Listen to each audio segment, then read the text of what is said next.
I am joined by Robert Griffin III, James White, Field Yates Meanakeims. All right, so first play we're going to look at 2nd and 2, one of the Patriots' first offensive plays.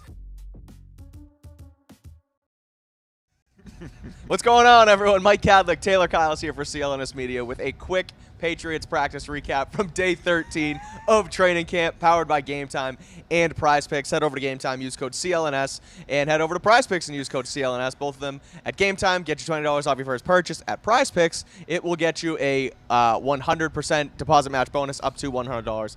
Terms apply. So, again, like I said, quick one here, Taylor, because, frankly, practice was pretty quick. Yeah. They went an hour and a half. It was their shortest practice of the summer. They were not in pads. They were in shells and in shells and shorts, rather, no pads below, because they have the Eagles coming into town tomorrow. So we're going to, again, quick and easy recap of practice today, and then we're going to preview a little bit what we're expecting and looking forward to see tomorrow. With the Eagles in town, it's expected to be more intense, obviously, so we'll get into all that. But first, I just want to start with, again, not much to glean from today, but I thought that Drake Maye was the highlight of the day. As you're watching this, you've probably seen on Twitter and things like that about kind of what happened today at practice, but 2 consecutive plays in 7-on-7s in the red zone where Maye had 2 touchdowns, so basically the same play, a stick nod route to Javon Baker into tight coverage, and then another one to Jaheim Bell, basically the next play. So 3 rookies making, pretty star-studded plays today, I thought.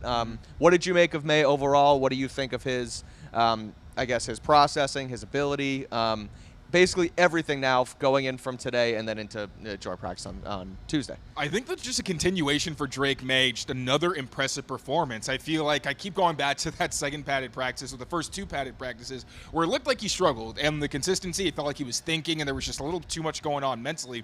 But he's been stacking good days, and like you mentioned, the 2 touchdown throws, I mean, they got audible reactions out of me because the anticipation, the ball placement, honestly, now we've gotten to the point where if Drake Maye, has a spray miss, or if it seems like he doesn't make a good decision, it's really more surprising. Yeah. Which is really how we feel about Jacoby Brissett. Jacoby Brissett, accuracy is a bit sporadic at times, but really decision-making, he's always on point. We talked about that before the show. Yeah. And I think with Drake Maye, he's starting to enter that territory. And honestly, at this point, I want to see him start getting reps with the starters, going against the Patriots' top defense, and really seeing how he can compete with a full complement of weapons and protection while going against a great defense. Now, obviously, we will have opportunities tomorrow and in the preseason game against the Eagles to see that, a really talented team, especially in the secondary. That's, I don't think it is going to be Drake Maye's biggest test yet. Sure. Obviously, the Panthers, you only get 1 drive, more about operation. Now, it's about execution and whether or not Drake Maye can take what's been a string of positive performances and bring it over against Philly when they fly in tomorrow. Yeah, for sure. So he has the 2 plays. We'll talk a little bit about Drake Maye here. We'll do an attendance thing, and then we'll talk a little bit more about the nitty-gritty of today's practice really quick as the sun comes in here in Foxboro. Sun and the wind coming in really quickly here. But had those 2 highlight plays. Also had a nice throw to Jalen Polk. Again, it was another red zone play. He has shined in the red zone. We talked about it early on in camp, but last couple of days as well, where the red zone, when it gets tighter and the defense kind of gets closer and can manage itself in there, it usually gets tougher for the quarterbacks. It's been the opposite for Maye. He has shined in the red zone. Again, it's those tight window throws, quick release, getting the ball where it needs to be really fast, and it's looked good. And it happened again today where he rolled right, he hit Jalen Polk for a touchdown, and then Caden Wallace, their 3rd-round rookie, comes up and kind of celebrates with Polk. So you get to see a little instance, a little bit into the future for the Patriots. So let's quickly just do attendance today because Hunter Henry was absent for a full practice, not out here whatsoever. He left Monday, or what's today? Today's Monday. He left Sunday's practice with injury. It gets all screwed up when they practice on Sunday. I've thought today was Tuesday several times. Yep, I've done it, and then I look, and I'm like, oh, wait, no, the Eagles are here Tuesday, so what's today, Monday? It's a cluster F. But pity us. Exactly, yeah, Poor exactly. us. Yeah, Henry was absent. John Jones, Sean Wade, and Marcus Jones also did not practice, along with John Morgan and Marte Mapu again. So Mapu, that's at this point not a surprise at all that he's not out here. But those 3 cornerbacks, John Jones, Sean Wade, and Marcus Jones, not practicing. Look, that's a position group where I was high on them last year. And my old coworker, Andy Hart, kept telling me, that's a house of cards, man, house of cards. They're going to crumble because if one guy goes down, the rest is going to fall over itself. And he was right about it. We saw Alex Austin and Sean Wade come in later, or not Alex Austin and Marco Wilson have to come in later in the offseason. They end up playing well, but the house of cards theory kind of played itself out where they all got injured. Jack Jones obviously leaves for other reasons, but it's kind of looking like we're already getting there this year. I mean, John Jones has barely practiced. Now, he's a guy who I think they hold out precautionarily because he is, he's older, and when he's out there, he's good, but he's dealt with injuries in the past. And then Shaun Wade and Marcus Jones, guys who can kind of continue to be injured here. Shaun Wade, obviously, yesterday was out of the non-contact jersey, but now he's out of practice completely. So are you nervous? What do you make of the lack of, the lack of consistency in the secondary and those guys constantly being out of practice? I mean, they're lucky that corner is one of the deeper positions in terms of bodies and talent because the slot is getting hammered.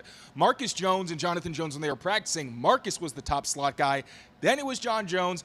Then it was Shaun Wade. And again, none of them were practiced, or at least none of them participated in practice today. That left Isaiah Bolden, who was taking on most of the slot reps in the spring. He was really the top guy there. Also saw Azizi Hearn in the mix, which was notable because we spoke to Mike Pellegrino today, all the defensive coaches, but specifically Pellegrino, actually called out Azizi Hearn as a player who's really impressed him this summer, saying, with the team's new motto of you put in the work and you get the result. I don't actually know. I don't remember what the motto is word for word. But that's the idea. Process, progress, payoff, or something like that. That's it. Thank you, buddy. That's why I pay attention. And that that's an area where I could definitely do better.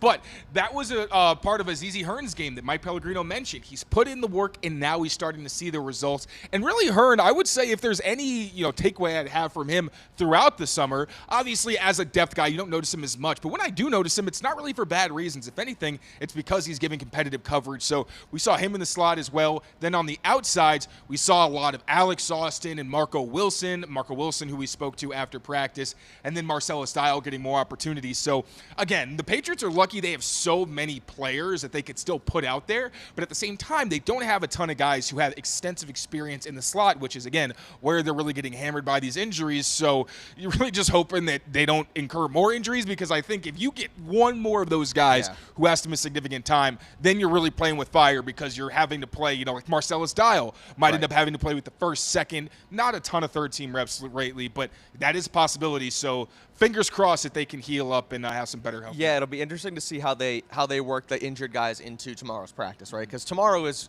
what they use as the preseason game, where they're really going to actually rep guys, 45, 50 plays, like the hard work, because then obviously when you get into Thursday's game, you're trying to get your looks at the younger players. You don't want to get guys hurt in a game situation and stuff. So tomorrow's going to be the bulk of the work. So it'll be interesting to see how the rotation of corners kind of plays itself out. Pellegrino also mentioned today that, before practice, he kind of sets up those rotations to depending on what they want to see from the day before and things like that. So it's sort not to read into it. Yeah, because it could be matchup based. He doesn't want people covering the same people all the time. That was pretty interesting response. Yeah, right. Yeah. So we'll get into the rest of some practice notes. So again, some quick hitters, not much to glean from today. We'll get into that, and we'll preview the joint practice tomorrow with the Eagles. But before we do, quick word from our friends at GameTime. We'll be right back. Dog days of summer here in Boston, which means it's time to get to some games over at Fenway Park. This baseball season, I'm using GameTime to land my Red Sox tickets. GameTime is an authorized ticket marketplace in Major League Baseball, which means getting tickets faster and easier. Prices on the GameTime app actually go down the closer it gets to first pitch. With killer last-minute deals, all-in prices, views from your seat, and their lowest price guarantee, GameTime takes the guesswork out of buying MLB tickets.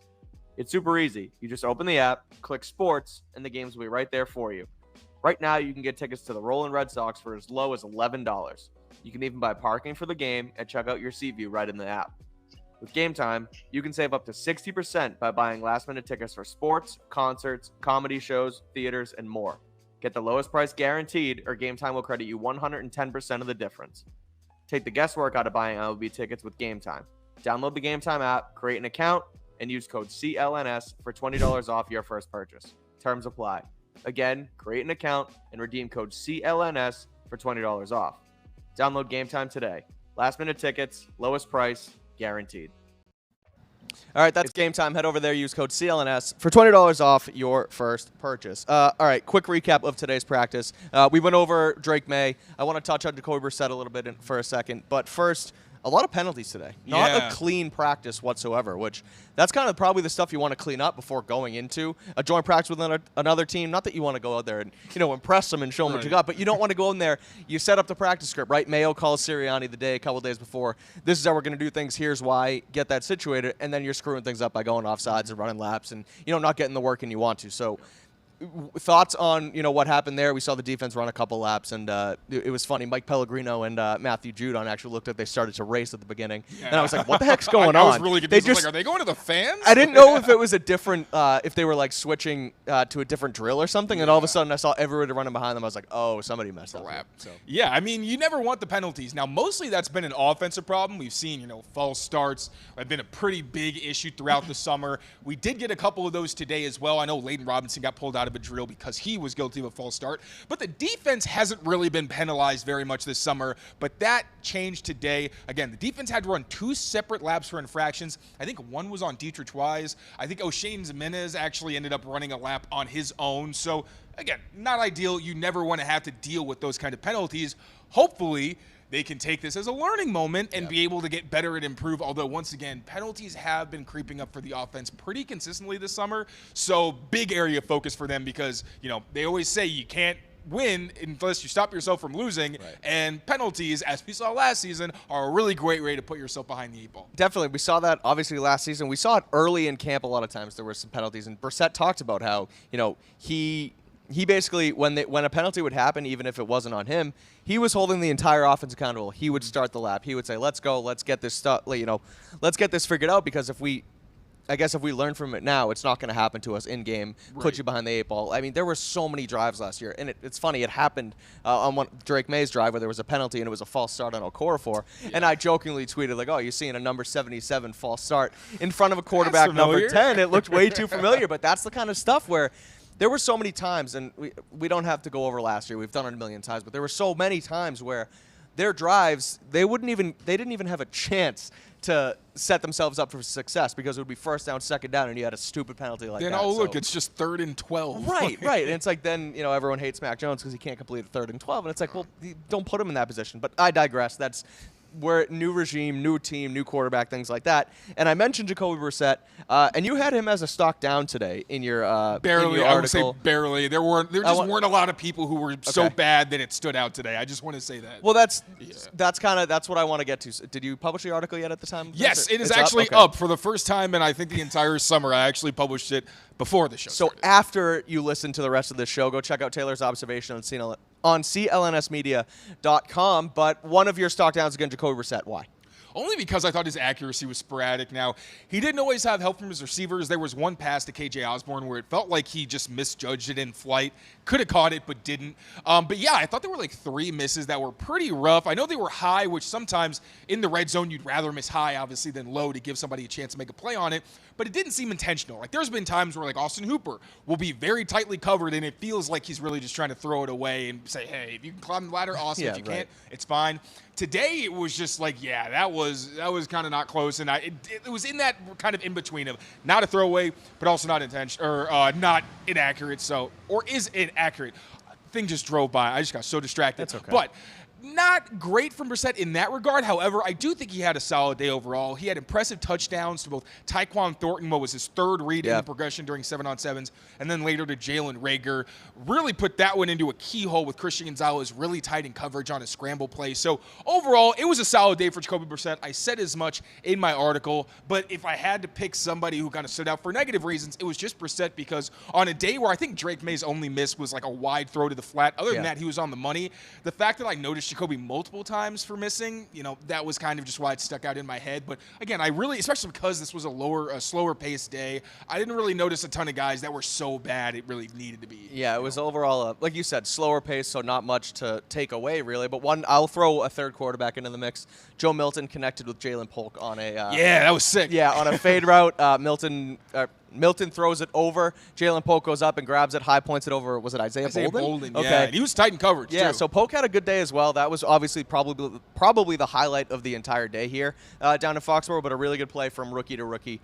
So Milton showing a little bit of flash. He was also back flipping, and he signed a Tennessee jersey. So, I mean, look, we talked. I was going to say, we're going to talk. Joe Milton's going to be a talking point all the time because he's rookie. He's come in, but he has that composure. He's always smiling with those freaking pearly white teeth. He's like just having a good time out here, signing autographs and things for fans are gonna like him. Again, it's too early to start anointing him the next QB1 over Drake May. We're not doing any of that stuff. But he's a fan favorite. He has some fun out here. Lastly, before we get into our Eagles joint practice preview, The offensive line was the same once again. Vidarian Lowe still at left tackle. It looks like that's going to be a thing moving forward. Anything stick out on the offensive line besides the fact that it was the same, first 5 up again? Couldn't get a lot of push in the run game today. They did yesterday. It was more competitive. Today, it seemed like the defense really dominated in the trenches in terms of the run game. But in pass protection, another day where I thought they were pretty solid. Now, to be fair, it was a lot of red zone, so it's not like quarterbacks were holding onto the ball a ton.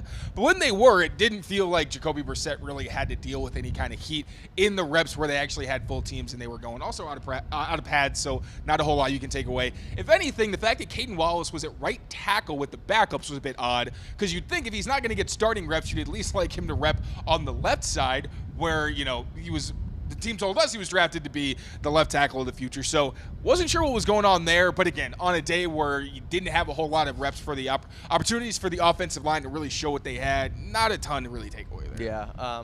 I'm trying to get our producer over here so we can run our PrizePicks ad. Unfortunately, there's Ahmed, we want to pay some bills. Yeah, we're going to pay the bills. Join us.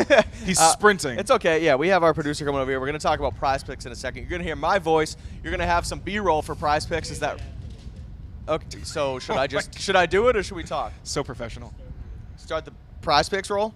All right, we'll talk about PrizePicks. PrizePicks is back. No more summer games read here. But PrizePicks is America's #1 daily fantasy sports app with over 5 million active members. It's the easiest and most exciting way to play daily fantasy sports. Unlike other apps on PrizePicks, it's just you against the numbers. All you do is pick more or less on 2 to 6 stat projections and watch the winnings roll in.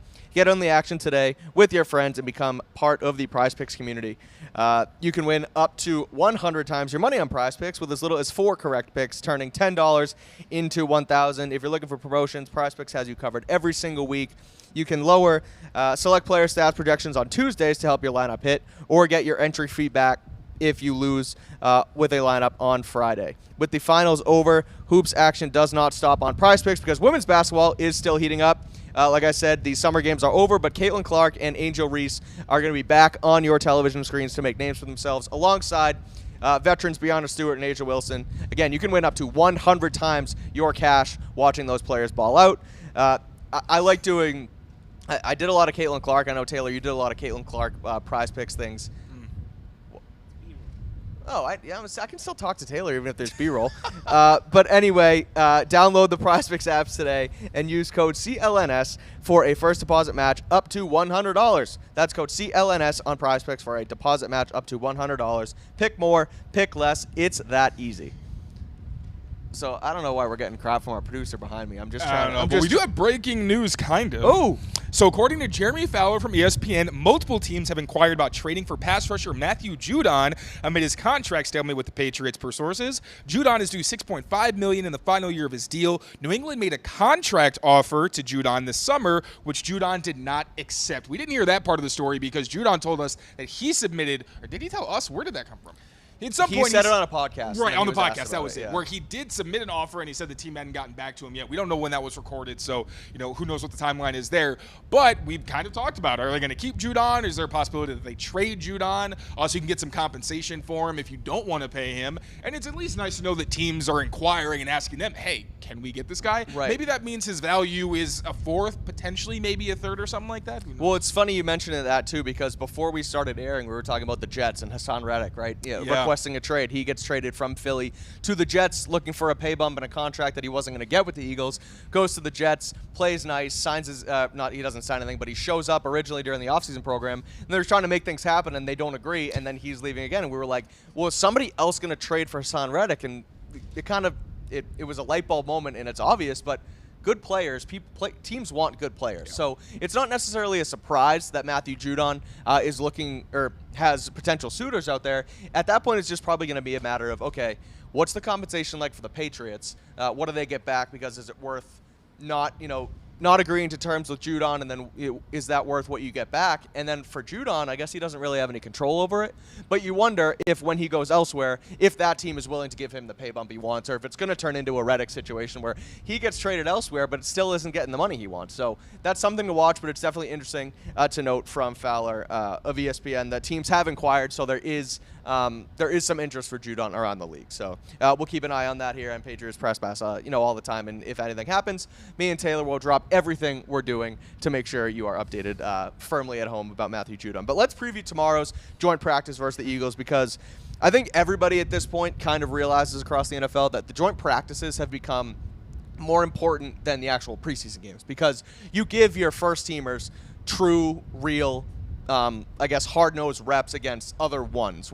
And I liked this, and I was listening to Bill Belichick today on the Pat McAfee show, and he was explaining to them about joint practices, how you can go out there and you can run your defensive disguises, and you can run, the blitzes you guys have been working on, and you can, run your gadget plays and trick plays on offense against your ones versus their ones, and it's also not putting it out on game film in a preseason game. Yeah. So, you can run that stuff out here, and, fans can see it, and we can report on it, but, A, media's not really supposed to report on that kind of stuff, and B, you're not putting it out there, again, on the game field where a team can go pull that and study it for the regular season. So, they'll come out here, and you also don't run your starters 50, 60 plays in a preseason game where you can do it out here on the practice field without really, giving away anything. So I thought that was interesting from Belichick today, just kind of a little inside baseball on what the joint practices bring. But in general, I look at this, sort of Eagles joint practice as there's stars coming in, Jalen Hurts, Saquon Barkley. But we also got to look at Christian Gonzalez against guys like A.J. Brown and Devonta Smith. Rematch. Exactly. Yeah. We saw that week 1 last year. Gonzo played pretty well. Obviously well enough to end up winning Defensive Rookie of the Month before, his injury. But the other thing I'm interested in, too, is that Patriots O-line against that Philly front seven, because that Philly front seven has always been awesome. Even without Hassan Reddick, who we just mentioned, they're still going to be dominant this year, so it's going to be interesting to see. I mean, again, the Patriots front seven is really good. We've seen that, an abundance of times out here. But it'll be interesting to see, how they match up against them too. So those are the sort of headline, storyline things. But overall, too, for you, Tayler, what are you looking for on Tuesday? I mean, it's a controlled setting also. The fact that quarterbacks aren't going to get hit. There's a big value in that. So you can get a ton of these reps. And Gerard Mayo said that we're going to see a lot more Drake Maye and the starters. I'm assuming that Jacoby Brissett is going to be in that mix. Probably not going to see. Actually, we didn't see any Bailey Zappi today. That is another kind of relevant piece there. We saw Joe Milton twice. That has not happened before, where we saw, actually yesterday, Joe Milton got in a little bit. Bailey Zappi took charge. Yeah. But it was a little odd. So I don't think we're going to see much, if any, of the third quarterbacks tomorrow. So getting to see Drake Maye specifically against an NFL caliber defense, a very talented NFL defense, where he is going to have the rush around him, but you don't have to risk the possibility of him getting injured because of a sack or what have you. So I want to see how he can deal with Philly, their ability to, disguise coverages, give you things that you don't necessarily expect. And just if he can maintain his composure while he has all these different things going on, and obviously different stimulus because of the pressure of another team. Yeah, it'll be, Vic Fangio is the defensive coordinator in Philly now. Is that correct? That's right? I have that. Yeah, he was in Miami last year. That kind of fell out. Now he's with Philly. One of the best frankly, one of the best defensive coordinators we've seen in the last, probably 10, 15, 20 years in the NFL. A lot of disguise from Vic, too. Right, he disguises a ton. I remember we went over that a lot last year when they played the Dolphins twice about, how they're going to react to that. It's what, like 3 shell that they run a lot, and then they kind of pull most, out of it? Usually, they'll stay in that split field. Oh, it's split? They play a ton of cover 3, but a lot of it starts as this too high because you don't know what they're going to turn into. Yeah, so that'll be interesting. Hopefully, maybe they throw that at Drake Maye a little bit tomorrow, and we'll go from there. So I think that's going to do it. Do you have anything else for practice today? Anything preview? No, I think we got to get out of here before all the lights and equipment blow away. It got very windy, very fast out here on the ramps. I wish y'all could have seen. One of the lights almost fell down. I caught it with my foot. I'm currently holding it with my foot. It was very cool. I don't know because I don't know how you did that, because normally when and it happened to you earlier where something else happens and your train of thought goes. That happens to me all the time. Tayler literally was just like, light stays up, and he just kept talking about Drake Maye. That was pretty good. So I think I can do it. A quick, again, believe in yourself. Yeah. So preview housekeeping for tomorrow is Gerard Mayo and Nick Sirianni will speak around 10:25, 10:30. A little before 10 o'clock. Practice starts at 10:30, and then we'll get a bunch of players, both from the Patriots and the Eagles, speaking with the media after practice. So it's going to be a ton of fun. It's going to be a lot to get into. We're not going to be back here tomorrow for a live show because we have other obligations, a.k.a. a meeting with NFL officials about rule changes, as well as, Amit, a media flag football game. So that's going to be on the field at Gillette Stadium. I don't know if we're going to have cameras out there. We're going to try and get you guys as much content as possible to maybe see a couple throws and catches from us, trying to get the CLNS team to be one of the many 6-man teams. But regardless, we're going to come back on Wednesday morning with a live show, us and the Patriots beat guys, Alex Barth and Brian Hines, to recap what we saw from joint practices and also preview Thursday's preseason game. So keep it here with us on Patriots Press Pass on YouTube. Make sure you rate, review, subscribe to the show, and read all of our work. Taylor has a new observations column up on clnsmedia.com right now. So keep it there for everything. Until next time, take care of each other. Take care of yourselves. Take care of each other. We'll see you next time. Peace, y'all.